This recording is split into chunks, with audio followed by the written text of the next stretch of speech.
welcome today's speaker, Catarina Marvão. Some of you will know Catarina because she worked here for a while, and she's now in TU Dublin, TUD, but also in the affiliation in Stockholm. And this is joint work with her co-authors on the birth and death dynamics of cartels. So, I'm talking. Thank you. All right, thanks for coming. Okay, so what we're trying to do in this paper is to shed a little bit more light on collusion. Okay, so we know very little about collusion. I'll tell you why now, but we're trying to tackle sort of these hidden cartel dynamics that might be happening when we don't know about cartels. Okay, so let me just start by trying to motivate these. So cartels are bad. Okay, so they restrict output, so the quantity in the market, by up to 20%. There's a study from OECD, so it's not very recent, but it shows that price increased by around 49% of final price. In the global graphite cartel, it increased by up to 60% of the final price. Okay, so they increase prices. They make it harder to liberalize and integrate markets. They create market power, inefficiencies, and social waste overall. Okay, so with all this, one of the main goals of competition policy is to deter cartel agreements. Okay, to deter firms from forming cartel agreements. Okay, so any agreements that restrict or distort competition. But despite the strength of competition law, cartels continue to form. Okay, and we see cartels across all sectors of the economy.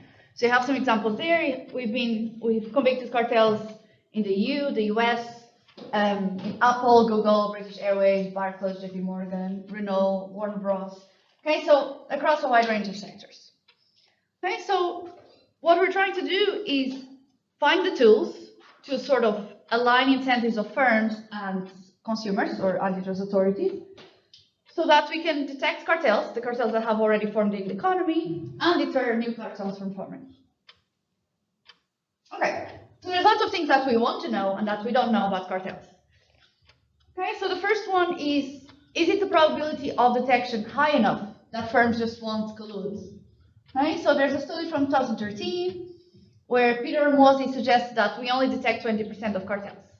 Okay, there's similar follow-up studies that get numbers around 20%. So if we only detect and study 20% of cartels, we really don't know much about cartels. Okay, so there's 80% of cartels that might be completely different. So we just don't know. Okay, so we're studying a potentially very biased sample of collusion of cartels.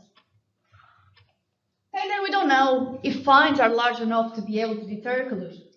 Okay, so from the evidence that we have, obviously it doesn't seem that firms are too scared of big fines so that they don't enter collusion. Actually, we see the opposite. We see that firms collude more than once, and they tend to collude with the same cartel partners because the fines are so low and the profits from collusion are so high. Okay, and on this, the leniency program in the US has recently changed. And the leniency program is basically a program that it gives you an incentive to report a cartel. So if you're part of a cartel, you can go to the competition authority or to the European Commission or the DOJ, depending on where you are. You can tell them about the cartel and you get a fine reduction. Okay? If you're the first firm that comes forward, you get no fine, so 100% fine reduction. For the second one, you can get a fine reduction up to 75, then 50, and so on. Okay, so there's a strong incentive. But what we actually find is that cartels that tend to be reported are the ones that either have already broken down, okay, so they've already collapsed, and the firm just doesn't want to be, convicted later, or they're cartel members that are trying to play this leniency game, that they report their partners so that they don't get a fine, and their partners are affected by, the end of the cartel, and then a large fine. Right? So the US leniency program was recently updated to make fines stronger, but we don't know what that will do to cartels. In Ireland, we have the ECN Plus Directive.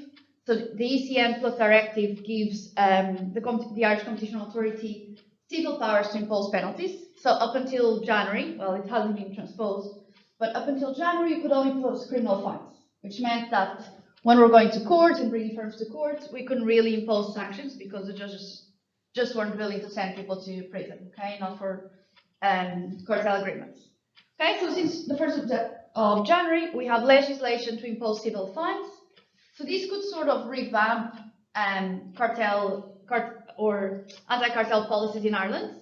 Okay, but again, we don't know what's the impact of strengthening competition policy. Okay, because it's so hard to study these measures. Okay, and the reason why we don't know is because when we try to look at an effect of a new policy, we're looking at the biased sample of only detected cartels. Okay, so we don't know what's happening to all the undetected cartels. Okay, so the only paper that shows that there's some sort of deterrence from this leniency program is for the US, so that's a paper by Miller. And he tries to get to what's happening to this hidden number of cartels, but it's based on a theory model, so we don't really know. We don't have data to model that. Okay? And in the same way, do we have policies that are able to break down cartels? Okay, so to detect and deter cartels. Okay, in the EU, we've relied a lot on leniency programs. Okay, so the Commission didn't have to do anything. Firms were basically going to the European Commission saying, I'm in a cartel, here's the evidence. So the Commission just had to set a fine. Okay, so they had very little work, but that has now dried up. Okay, so now the European Commission doesn't know how to detect cartels. Okay, so we're trying to find, or in Europe, we're trying to find a new sort of tool to detect, deter cartels. But again, we don't know what's the effect of strengthening competition policy. So this is what we're trying to do in this paper. Okay, so the main problem here is that the population of cartels is usually unknown. Okay, so these, call it 80% of cartels that go undetected, we know nothing about them. Okay, just because they're secret, they haven't been detected. Okay, so our research question is not new. It's an old research question. The novelty is the data and the method that we use here. Okay, so we're trying to look at, does the firm's environment affect the births and deaths of cartels? Okay, so does the legislation and the macroeconomic environment, we'll talk about GDP and interest rates and things like that, does it make collusion more likely, less likely? Does it make deaths more likely or less likely? Okay, so that's what we're trying to do. So we have a new data set. So in Sweden, cartels were legal until 1993, so that was recent enough, but they had to register. Okay, so if firms in cartels didn't register, they could go to jail for up to 6 months.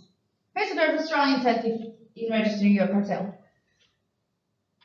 Okay, so we started this analysis by presuming that we had a population of cartels. Okay, I'll tell you now in a second why might this not be the case. But we basically have the full data set of all cartels registered in Sweden between 47, which is when the cartel register opened, and 93, so the date at when cartels became illegal. Okay, so just a quick review of the talk. So we're going to use two models. Okay, so first we look at a count model. We'll look at the negative binomial to examine the number of cartel births and deaths per year. Okay, so there we're just looking at the number of registered births. And then we try to get to these the potential hidden dynamics. So we use a hidden Markov model to sort of account for the possibility that some cartels didn't actually register. Okay, so what do we find? We have three main results. So in terms of the legal framework, we find that when you're strengthening antitrust enforcement, so when you're strengthening competition policy, it can deter collusion, but it actually leads to more hidden cartels. Okay, so we'll detect fewer cartels as a percentage of the total cartel population. Second, we look at macroeconomic environment, and we show that shocks have a stabilizing effect on cartels, so shocks in GDP, so in cycles. And then we have the first estimate of the probability of birth and death or survival of cartels for the whole economy. Okay, so we find that the probability that cartels are born in a sector is 2.5%, so it's low. Okay, so you have not so many firms in the sector, but they're very persistent. The probability of survival is 85%. Okay, so once cartels are born, they're very persistent. Okay, so let me just tell you very briefly about the literature. So we're not the first to look at sort of this legal to illegal transition, but there's nothing very recent. Okay, so there's two main changes that were studied: the US National Industrial Recovery Act in '33 and the UK Restrictive Trade Practices Act in '56. Okay, so these basically legalized collusion in specific industries. The first one, you'll find both results. Okay, so some papers find that it made collusion easier, others find that it made collusion harder. For this one, it actually shows that when cartels were banned, the number of cartels in the economy actually increased. Now, this is a theory paper, okay, but it shows that a cartel ban leads to more cartels. Okay, but obviously these are sort of older policy changes. Okay, and they're very specific to some industries. Yes, I can ask now. Yeah. So, if the probability of a new cartel is 2.5%, is it when they are a good like Google? I don't know because you showed in the first slide. So, but it has to be successful because the idea of Google should be successful, right?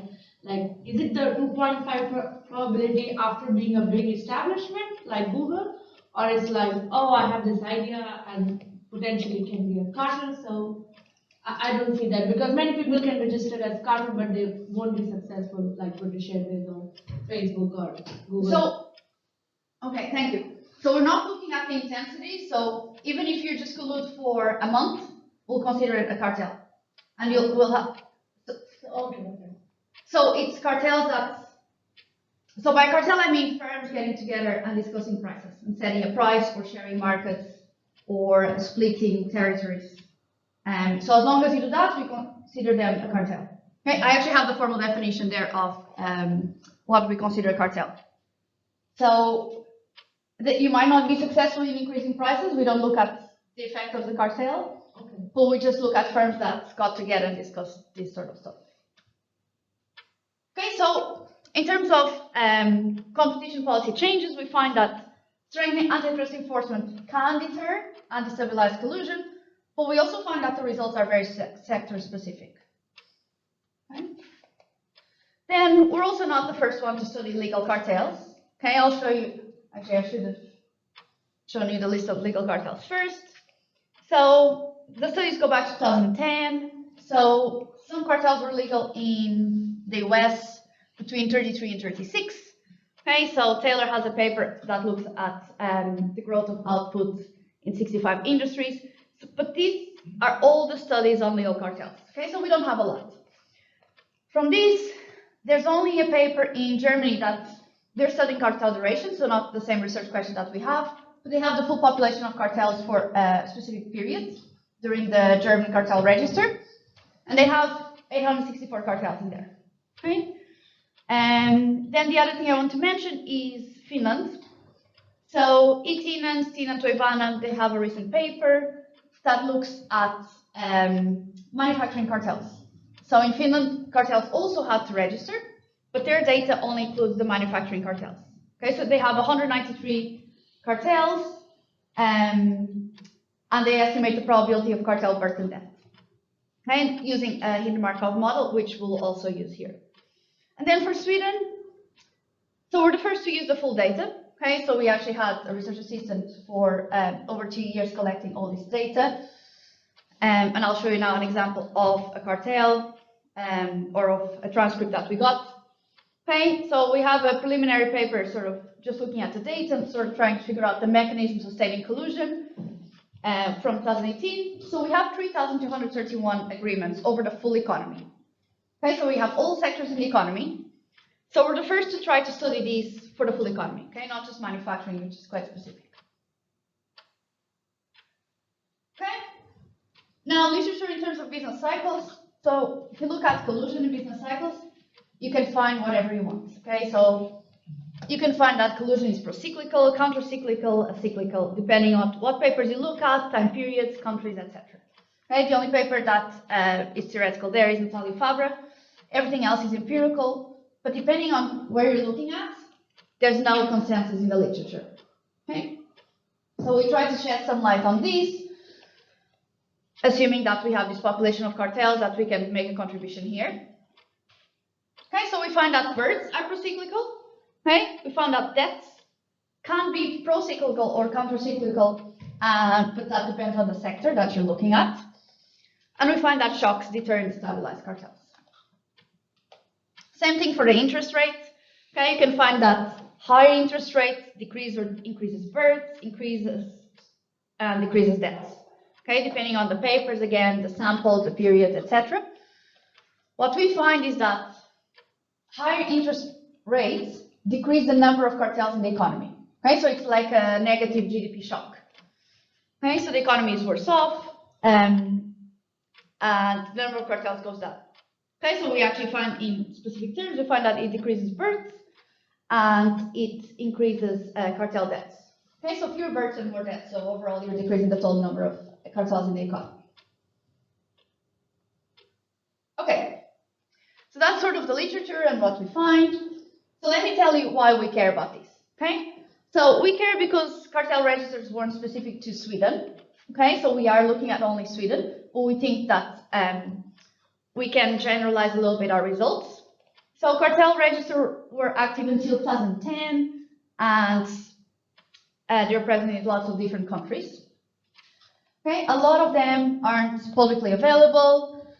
Say, for example, we recently tried to get one in India, but it's not publicly available. Okay, so some of these are private, and some of them are very sector specific. If you have a cartel of 10 firms and 8 of them leave, does that count as a debt? No. But it's kind of debt. I mean, it's a lot smaller, clearly. Yeah, so we actually don't have something like that. So we have firm level data. We don't have the majority of firms leaving the cartel. So I'll tell you a little bit more about what they had to do, but firms had to register the initial agreement, and every time there was a change, they had to register. So we know when there was a new member or when someone exited the cartel, which doesn't happen a lot. It was pretty stable over the lifetime of the cartel, but certainly we don't have that most firms left. Yeah, sorry, Carla. So some of the cartel registries are in Czechoslovakia and Poland during the communist era. Mm-hmm. Was it not just all a cartel? I mean, it was communism. Like, why do they have a cartel registry then? Because the state set prices. I'm not sure, but the idea is that they could monitor a little bit more easily prices and what firms were doing. So the firms had to be sort of proactive in telling what they were doing and who they were cooperating with. For Czechoslovakia, do you have it right through the war? It would be interesting to see what happened. I don't have. I only have data on Sweden, so I have no other data. But I think the only good data that we've seen so far is, and you can see that from the published papers, it's Finland. That has good manufacturing data, and ours, that's for Sweden. Yeah? I was wondering, what is the cartel registration look like? For example, does it say which three decide to split the market, like, Yeah. something like that, or we agree there's a price we set, and this kind of agreement will be sent to the government? Is that? Yeah, I'll show you an agreement now when I get to the data, but we have a lot of details on what they did. Okay. Yeah. But get back to me and ask me again if I don't answer your question, please. Okay, so we care because, cartel registers weren't uncommon. Then, if you think about legal and illegal cartels, they're trying to do a lot of the same things, right? Actually, they might be trying to do even more of the same things because there's so little deterrence and fines are so low that, cartels might just act a little bit as if they were legal, especially in Europe where you don't have criminal sanctions. So, but in vote, members will agree on a certain measure with the goal of increasing profits. They'll have an incentive to deviate from the agreement, okay, and increase their own profits. And deviation is partially prevented by internal mechanisms. Okay, and we have a lot of data on these self-policing mechanisms. Okay, and actually we have a lot of data for this register on the self-policing mechanisms, but we don't have so much data for actually the cartels that we detect now because firms aren't willing to reveal as much. Okay, third, we have a lot of the same average characteristics.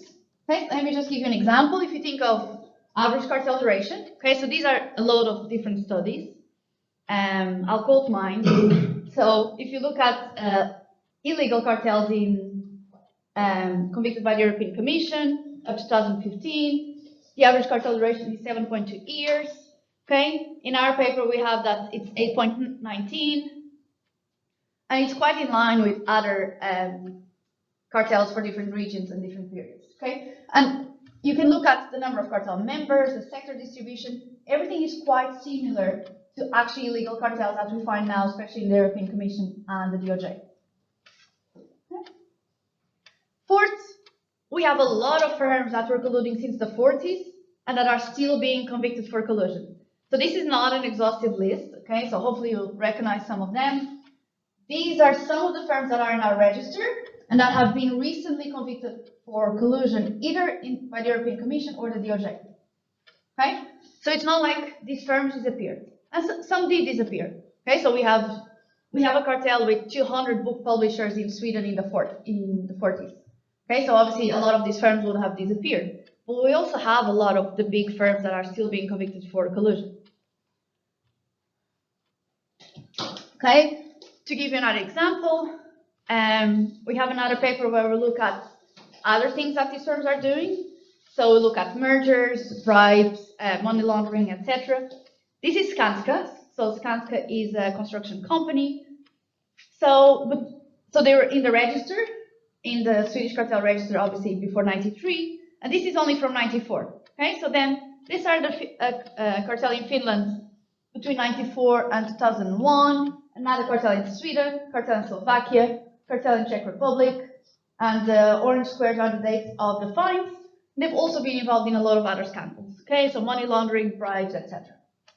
Okay, so it's not like these firms change, or it's not like all of these firms changed a lot. Okay, so a lot of them still collude, they're still involved in other misbehaviors. Okay, and the last example that I want to show you, this is Electrolux.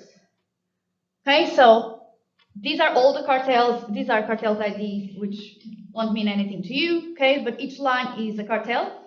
The blue sort of area is the duration of the cartel. Okay, so all the blues are in manufacturing, okay, so the NACE code C. But then towards the end of the cartel register, they start colluding in wholesale machinery, then IT, then scrap, okay? So collusion spreads across sectors, and in a lot of them, they collude with the same firms. Okay, you have an example there of ASE that they're colluding with. Okay, so they're colluding a lot through the lifetime of the register. So they're in 19 cartels, so that's until 83, and then this is a fine from 2019. Okay, so hopefully this helps tell a little bit of the relevance of this paper. Okay, so a lot of the same firms and a lot of the same behaviors. Okay, okay, so this is an example of a collusion agreement. So some of the agreements were written in a typewriter, some were handwritten. Okay, so we had very good Swedish RAs working on this. So here you have the price for a 30-minute lesson for all the firms in the cartel. Okay, so 30-minute lesson was 17 kroner, 45 minutes, 25 kroner, etc. Okay, and then we have up to 200 pages of agreements. Okay, so every time there was a change, they had to go to the competition authority, notify the change. So it could be that now it's not 17, now it's 18, or one firm left, someone else came in. Now we're also colluding on quotas, something like that. Okay, so we have all this detailed information. Okay, so the first thing that we did was we had 3,231 agreements. A lot of them were just suggestions. Okay, now these are suggestions made by trade associations of what you should put in your window shop, or you know, you should only do red shoes. Some of them were quite specific to colors and things like that, but a lot of them didn't fit into the definition of hardcore cartels. Okay, so we take the OECD definition of hardcore cartels, which was only done in the last couple of years. Okay, so when we use that, we have 2,318 cartels. Okay, and we have all the sectors in the economy. Yeah. I was wondering, for this legal cartel, what is their incentive to, put this their agreement to the government? The government guarantees the contract. Yeah, exactly. So it's a contract. Okay. So it's a legal contract. Okay. So if, say with that, if a school would charge 16 for a 30-minute lesson, they could go to court and say, we have a cartel agreement, and the court could impose a penalty. So I have assume that maybe at that period, no cartel will go without the government agreement, right? They will all submit their agreement to government. Yeah. So I'll tell you now a little bit of the law changes, which we'll look at. So we think that towards the end of the data, some firms might not have registered, but we think for the first part, there was no incentive. And there was a fear of jail, and there was a lot of publicity for firms to register. Yeah, there was no cost. No cost, yeah. exactly. Right? And the register went door to door and asked businesses if they were colluding. Okay? So they went to all the firms that were registered in Sweden, they'd asked them. So that was the second incentive. And one of the law changes allows non-cartel members to report a cartel. Okay, so even if you weren't in a cartel, but you knew someone else was, you could report that. Okay? Okay, so these are the law changes we're looking at. All right, I'll speed up a little bit. Okay, so the register is between 47 and 93. Okay, so this comes with the law of monitoring restraint of competition. In 53, something that's important is bid-rigging cartels are forbidden. Okay, so that's the type of cartel that we have a lot of them now, that we won't have in our data set from 53. We have price fixing, quantity sharing, all the other types of cartel. Okay, then in 56, there was a law on reporting obligations. Okay, so firms had to be, they were very strict in what firms had to report. There were 2 new regulatory bodies added there. Okay, so there was more resources for the competition authority. And then in 82, some resources were taken away. So in 92, cartels in Finland became illegal. Okay, so that's a little bit before cartels became illegal in 93. Towards the end of the 80s, there was talks about joining the EU. Okay, so we think that if firms weren't registered until 82, there was a fear that they anticipate that cartels could become illegal and they might not have wanted to register. Okay, so that's why we think that it is feasible that towards the end of the data, some firms might not have registered. Okay, so then we also had to define the births and deaths. So we have a lot of dates in our data set in the agreements. So we defined the birth as when the cartel was first known to the Swedish Cartel register. Okay, so it's the earliest between the registration date or the agreement starting date. Okay, so sometimes they would register in 1950, but they'd say we've been colluding since 1940. Okay, so that's the earliest. And the death is when the cartel was first known to have died. Okay, so either when they deregistered or when they deregistered later, but they backdated saying the cartel ended in previously. Okay, and this is sort of the stock and flow of cartels. Let me just give you these 2 lines, okay, the births and deaths. Okay, so the green is cartel births. Okay, so up to sort of nearly 200 per year, and the red is cartel deaths. Okay, so what we can see there is that after 1979, there's no new births. Okay, no new cartel registers. Okay, and we obviously have a lot of deaths towards the end of the data set. Okay, we look at 3 law changes. So they're the main law changes regarding anti-cartel policies, which are these ones.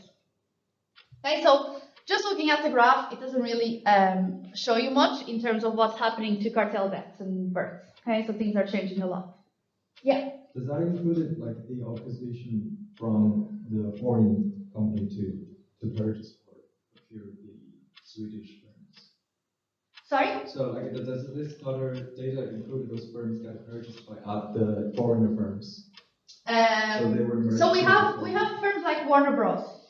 Okay, so we have international firms. So that also would have to register for the Swedish. If they're active in Sweden in the cartel. Oh, okay. Thanks. So we don't just have Swedish firms. We have a lot of Finnish firms. We have some UK, US firms. Okay, so very briefly, I'll just tell you some of the things that we know about these agreements and the data. Okay, we know the cartel type. Okay, so price, market sharing. If it's a specific competition clause, we know the geographical area. Okay, so most of them were national, so 70%. 3% were international. 26% local. We know if they're an export cartel. We know the type of firm. So AB is just the limited company in Sweden. We know if they're associations. So 32% of the firms in our data are associations. Okay, then cartels had to have a reason to register. They had to say, well, I want to have an agreement, not to increase my prices, but to where is it? There. Okay, to transfer technology, to be more efficient, innovation, etc. Okay, so that's sort of the reasons that they give for collusion, and then we know what the goal was. Okay, so it might be set discounts, set margins, recommended price. And we know exactly these prices and the margins, etc. Okay, and then one really interesting thing that we usually don't get for cartels that we detect now is the type of sort of self-policing within the cartel. Okay, so we know what sanctions they had if someone would break the agreement, okay, which were enforceable in court, which is not something that we have now. But then they had imposed fines internally. We know if they had new members. So only 4% had new members.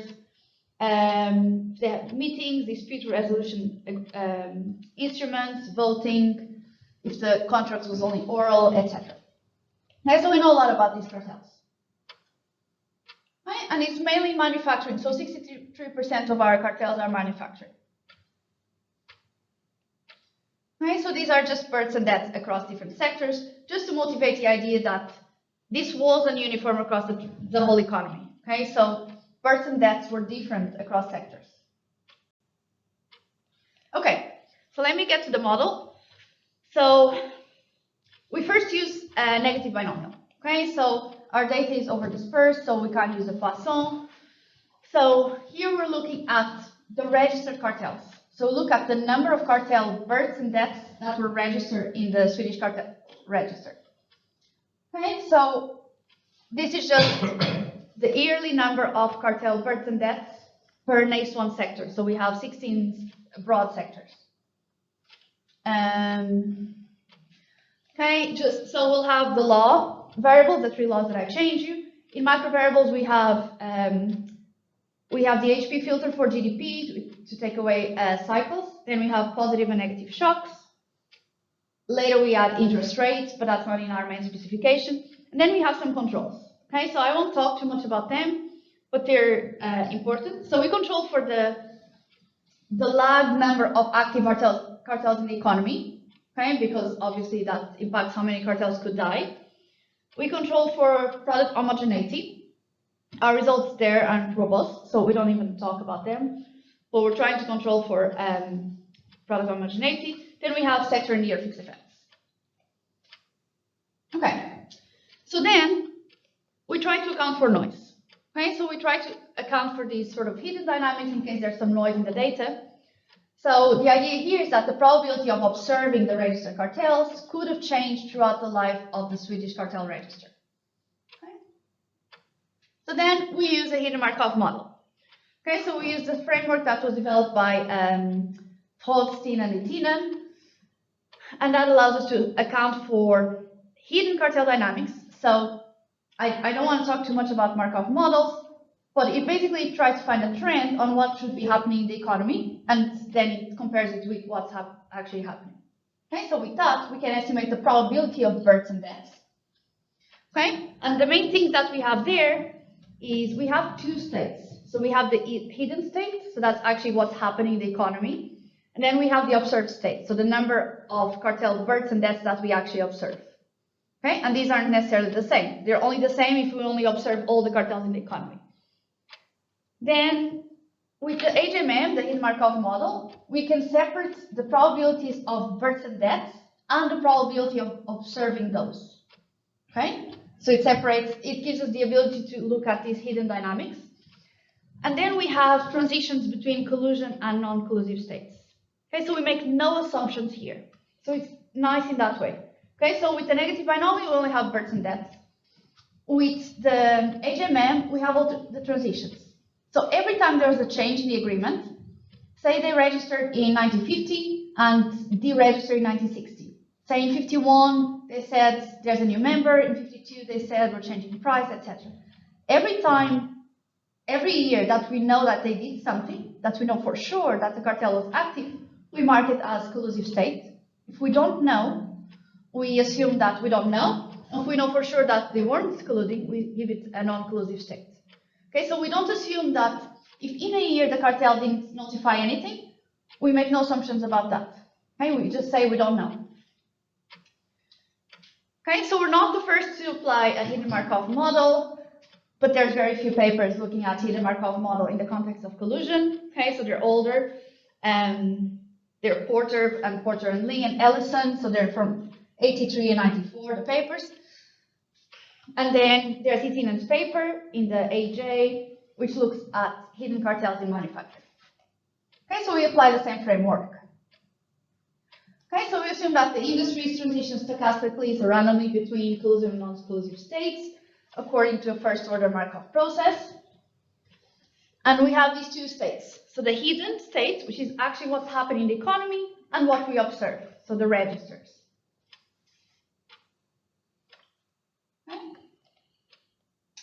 Okay, so we use industry-level data. So we have 578 industries, so NACE for 4-digit NACE.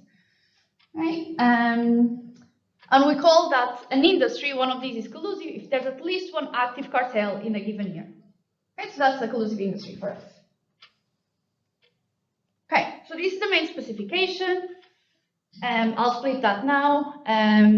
So basically we have the law variables, then we have the macro variables, so the GDP shock and the HP filters.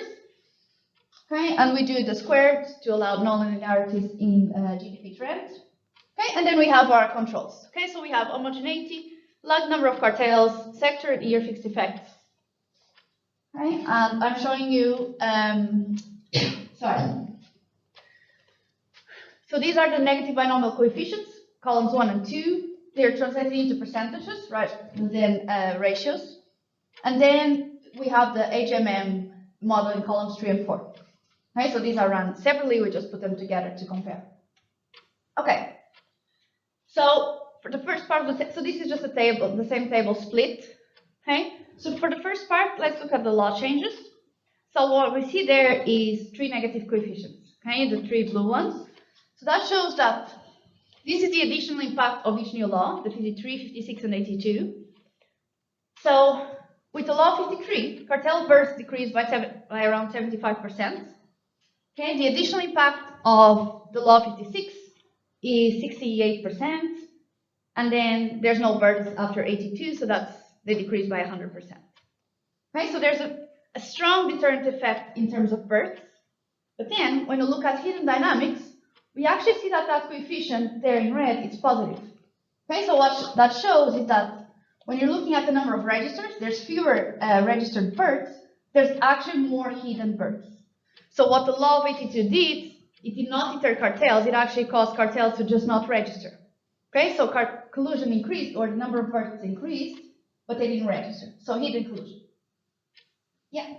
Yeah, I have a question about the outcome variable bursts and deaths with respect, because you have, maybe I'm not necessarily correct, so you have like within a specific year, you have, okay, if there was a birth of a cartel, death of a cartel, but I guess there are some industries or some specific firms that have like values equal to 0 if nothing had happened, or...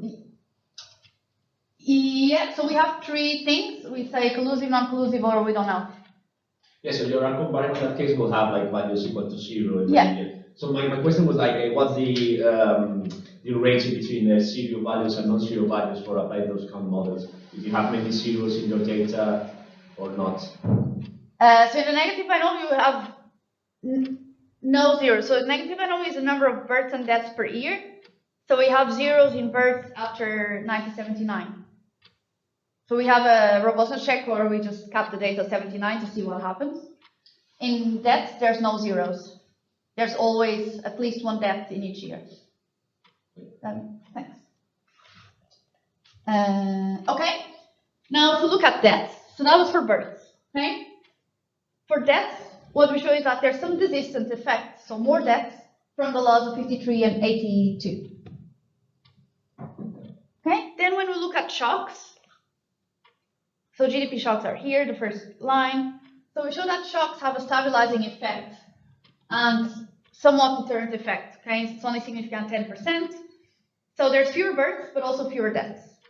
Okay, and the effect on death is really robust to everything we do. The effect on births is not so robust, so we don't talk as much about it. But deaths definitely decrease when you have GDP shocks. Okay, and these are any shocks, positive or negative. Okay, we just group them together. How do you define a shock? Is it just you putting in levels GDP and it's just going to change over time, or are you saying this is a shock that was X? Like, how do you define? It's a dummy. Oh, So yeah. So it's a dummy. Increases or decreases. So here it's 1 and -1 if it's a positive or negative. Then we split them. So we take the trend in GDP and then we calculate the distance to GDP shock. So we just use the HP filter for the trend. So that gives you sort of a line. Oh, this is macro survival. I know, yeah. I didn't know about that until I did it. But basically it gives you a trend in each GDP and then you get the shocks around that trend. So we just separate them. Okay, then we show that cartel births have, they're higher. There's cartel births during GDP, during higher GDP levels, they increase. Okay, but the effect on that is different per sector. Okay, and then the third result, so the first result is on the loss, the second result is on the macro variables, the third one is the estimate of probability of birth and death for the whole economy. Okay, so obviously the probability of death is 1 minus the probability of survival. Okay, so we find that it's not so likely that an industry will become collusive. Okay, so that's, you're looking at 2.6, 2.9%. So that's a subsample only up to 79. But cartels are very persistent. Okay, so it's the idea that cartels aren't so likely to form, but when they do form, they last for a long time. Okay, so there was nothing done on this for the whole economy, so there's nothing we could compare our results with. But we compare them with heat for manufacturing. Okay, so they get their values for manufacturing. So 60% of our data. So they find a similar probability of survival. They find 88%. We find similar. But they find that the probability of birth is higher, which makes sense because it's the sector that it's most common in our data. Okay, so we have over 60% in manufacturing. Okay, now this is not. It's not just, so obviously this is the average values throughout the cartel register. Okay, between 47 and 93. But we actually get the detailed, the probability of birth and death in each year. Okay, so it's quite nice. And then we can split it by sector and look at, we can't really split it by sector, but we can split it between manufacturing and non-manufacturing. Okay, so we're the first to sort of give a probability of cartel births and deaths. Okay, then we do lots of robustness checks to figure out if our results are robust to different things. So first we split between positive and negative GDP shocks. And we find that positive shocks, they lead to more cartels, and negative shocks, they lead to fewer cartels. Okay, so this is the same thing that Itinen finds for Finland at the end, but it's different to a lot of the literature. We look at the effect of interest rates, and you can think of interest rates as just a proxy for how impatient firms are. So what we find is that larger interest rates, they decrease the number of cartels in the economy. So it's the same effect as a negative GDP shock. Okay, so that's the same that, so it doesn't look at interest rates, but Bo, Levenstein, and Soslow for the US, they find the same effect, okay, for illegal cartels. Okay, then we look at large GDP, that makes no difference at all. Then we look at subsample of manufacturing.